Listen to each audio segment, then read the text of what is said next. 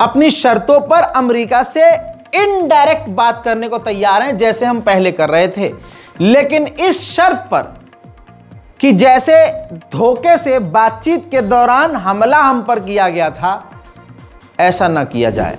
वहीं मेरे दोस्तों, ईरान और पाकिस्तान के बीच भी चुपके चुपके खिचड़ी पक रही है भैया, या बिरयानी, वो आप देख लीजिएगा। लेकिन बात सीधी ये है कि ईरान के जो सैन्य कमांडर हैं उन्होंने और पाकिस्तान के आर्मी चीफ ने फ़ोन पर बात की है तो पार्टी वार्टी करने की तो बात की नहीं होगी, भैया पार्टी करेंगे हैं। बात की है सेना के 2 अधिकारी ने, 2 देश के सेनाओं के अधिकारियों ने, तो भाई कुछ तो पक रहा है भैया। अगर कोई बहुत थोड़ा बहुत हमारा तो रील पे कोई फेमस हो जाता है तो 20 बॉडीगार्ड लेके चलता है और स्लो मोशन की वीडियो बनाकर जो है सोशल मीडिया पर और पोस्ट करके और अपने आप का रौला दिखाता है कि भाई हमें तो खतरा है, हम तो बॉडीगार्ड लेकर चलते हैं। तो सोचो जो राष्ट्रपति लेवल का हो या एक सीनियर अधिकारी हो या कोई ऊंचे पद पर हो, उसको तो पूरी फौज लेके चलनी चाहिए। बात सिक्योरिटी के मुद्दे पर करना चाह रहा हूं तो ऑस्ट्रिया की, दुनिया भर में ऐसे बहुत सारी एजेंसियां जो बहुत खतरनाक, मतलब क्या खतरनाक सिक्योरिटी करती हैं भाई, MI6 की तरह। ऐसी एक ऑस्ट्रिया की एजेंसी है कोबरा यूनिट सिक्योरिटी, पूरी सिक्योरिटी जैसे हम फिल्मों में हॉलीवुड में देखते हैं ना भाई, खतरनाक सिक्योरिटी होती है उनकी। ऐसे ही ऑस्ट्रिया की कोबरा यूनिट 24 घंटे IAEA का ये जो चीफ है इसको सिक्योरिटी दे रही है, इसको गार्ड कर रही है। सवाल है क्यों, किससे खतरा है? ईरान। इसी सुअर के बच्चे के आड़े टेढ़े बयान की वजह से इजराइल को मौका मिला था, अमेरिका को बहाना मिला था और ईरान पर हमला हुआ था। अब ईरान ने कई बार घुमा फिराकर धमकी IAEA के इस चीफ को दी है, जिसकी वजह से हालत इसकी इतनी पतली है कि अब कोबरा यूनिट जो ऑस्ट्रिया की है 24 घंटे इसकी सुरक्षा में लगी हुई है। उधर बहानों, आपको याद होगा बहानों से ईरान पर हमला किया, नेतन्याहू ने प्रोपेगेंडा चलवाया और खुद सामने आकर हमले से पहले कहता रहा कि बस कुछ हफ्ते बाद ईरान परमाणु बना लेगा, कुछ हफ्ते बाद ईरान परमाणु हासिल कर लेगा, 10 दिन में परमाणु कर लेगा, 20 दिन में परमाणु बना लेगा, ये कर लेगा, वो कर लेगा, और फिर उसके बाद अटैक हो गया, ईरान पर अटैक। अब आपको फिर से बता रहा हूं, वो कहानी फिर से दोहराई जा रही है, सेम स्क्रिप्ट है। नेतन्याहू फिर से सामने आया, अब उसने नया एक और खेल खेला, कहा कि ICBM, ईरान ICBM बनाने की तैयारी में है और अगर वो बना लेता है, जो कि वो बना सकता है, तो इससे होगा कि अमेरिका की रेंज उसके अंदर आ जाएगी, यानी अमेरिका तक उसकी पहुंच जाएगी। ईरान अमेरिका तक अपनी ICBM से हमला करके अमेरिका को नुकसान पहुंचा सकता है। यानी अब अमेरिकियों को धमका रहा है, डरा रहा है नेतन्याहू कि देखो ईरान को रोकना तो पड़ेगा, ताकि दुनिया भर से एक बार फिर से नेतन्याहू को और ट्रंप को सपोर्ट मिले और ईरान पर बिना किसी बात के जबरदस्ती हमला किया जाए। सुनिए इसका video. They're developing now ballistic missiles that can reach deep into the heart of Europe. Their plan is to develop, the next thing is an ICBM, an intercontinental ballistic missile that will reach 8,000 kilometers. You add another 3,000 and they can reach New York. Where are you broadcasting from, by the way? Fort Lauderdale, Florida. Yeah, they can reach Florida. इन तमाम चीजों के बाद Iran के विदेश मंत्री का आपको बयान अब जो मैं बताने वाला हूं, इससे तमाम उम्मत मुस्लिमा का दिल खुश होगा, चाहे वो शिया हो या सुन्नी हो। और आपके अगर अंदर ईमान है तो आप कहेंगे कि हाँ, ईमान वाले ऐसे ही जवाब देते हैं और ऐसे ही जवाब देना चाहिए। ईरान के विदेश मंत्री ने कहा कि हम इजराइल के साथ कोई कॉम्प्रोमाइज नहीं करेंगे। हमारे आसपास के कई देश कह रहे हैं कि अगर शांति चाहिए तो इजराइल से डील करनी होगी, लेकिन हम जानते हैं कि इजराइल शांति की ज़बान नहीं समझता, इजराइल प्यार की भाषा नहीं समझता। हम इजराइल से प्यार की भाषा में नहीं, मिसाइलों की भाषा में बात करेंगे। इजराइल सरेंडर करने वाली भाषा नहीं समझता, ना हम कभी सरेंडर करेंगे, ना हम हथियार डालेंगे, बल्कि इजराइल जिस भाषा में समझता है उसी मिसाइल की भाषा में, यानी ताकत का जो वो जोर दिखाता है, तो हम भी ताकत का जोर, अपनी मिसाइलों का जोर दिखाकर उसको दिन में तारे दिखाएंगे। ये पूरा बयान ईरान के विदेश मंत्री का है। तो जिस तरह से अब ईरान का ऑफिशियली और ईरान के विदेश मंत्री तक इजराइल के खिलाफ खुल्लम खुल्ला खतरनाक बयानबाजी कर रहे हैं, हालात हर दिन बिगड़ रहे हैं और कभी भी कुछ भी होने की संभावना है। ईरान ने यह वीडियो जारी किया है। ईरान की जो फौज है उसने आतंकवादियों के इलाके में घुसकर 16 आतंकवादियों को मौत की घाट उतार दिया है। जी हां, बहुत सारे आतंकी संगठन अमेरिका और इजराइल के फंडिंग से इस वक्त ईरान में एक्टिव हो गए हैं और बॉर्डर के इलाकों में इस वक्त आतंकवाद बहुत ज्यादा फैला हुआ है। ईरान पूरी कोशिश कर रहा है, मोसाद के जासूसों को गिरफ्तार कर रहा है और जमीनी ऑपरेशन भी चला रहा है जिसमें उसको कामयाबी मिल रही है। फाइनेंशियल टाइम्स और बहुत सारे अखबारों और मैगजीन ने साफ लिख दिया है, जो मैं 15 दिन पहले बता चुका था, कि अगर अमेरिका और ईरान की बात एक बार फिर से फेल होती है और अगर बात सही तरीके से नहीं होती है तो पहले की तरह जैसे अमेरिका और ईरान की बातचीत नहीं हो रही थी ठीक से और जंग हो गई थी, ऐसे ही दोबारा से जंग हो सकती है अगर ईरान और अमेरिका की बात सही से नहीं हुई। उधर बता दूं बड़ी खबर, IAEA के इंस्पेक्टर ईरान पहुंच गए हैं। ईरान ने कहा है कि हम अपने किसी प्लांट की इन्वेस्टिगेशन नहीं होने देंगे, ये बुशहर प्लांट जाएंगे, ये फ्यूल रिप्लेसमेंट करेंगे, यानी कोई एक केमिकल है, फ्यूल है, उसके ज़रिए जो चीज़ चल रही है उस प्लांट पर जाएंगे, बुशहर प्लांट पर, और उस फ्यूल को रिप्लेस करेंगे, केमिकल को रिप्लेस करेंगे। लेकिन ईरान ने कह दिया है कि हम जांच वांच नहीं होने देंगे, हमारे जो और बहुत सारे न्यूक्लियर प्लांट्स हैं हम किसी की जांच यानी इन्वेस्टिगेशन नहीं होने देंगे। दूसरी तरफ ये अजीब मतलब कैफियत है कि एक तरफ ईरान ने कहा था कि हमें IAEA के साथ काम नहीं करना, दूसरी तरफ उसने IAEA की टीम को आने दिया। तो ये तो दोगलापन है। अगर आपके बस की नहीं है कि आप IAEA से दूर हो सको, फिर बयानबाजी नहीं करनी चाहिए और सिर्फ उतनी बकैती मारनी चाहिए जितनी आप दिखा पाएं और झेल सकें।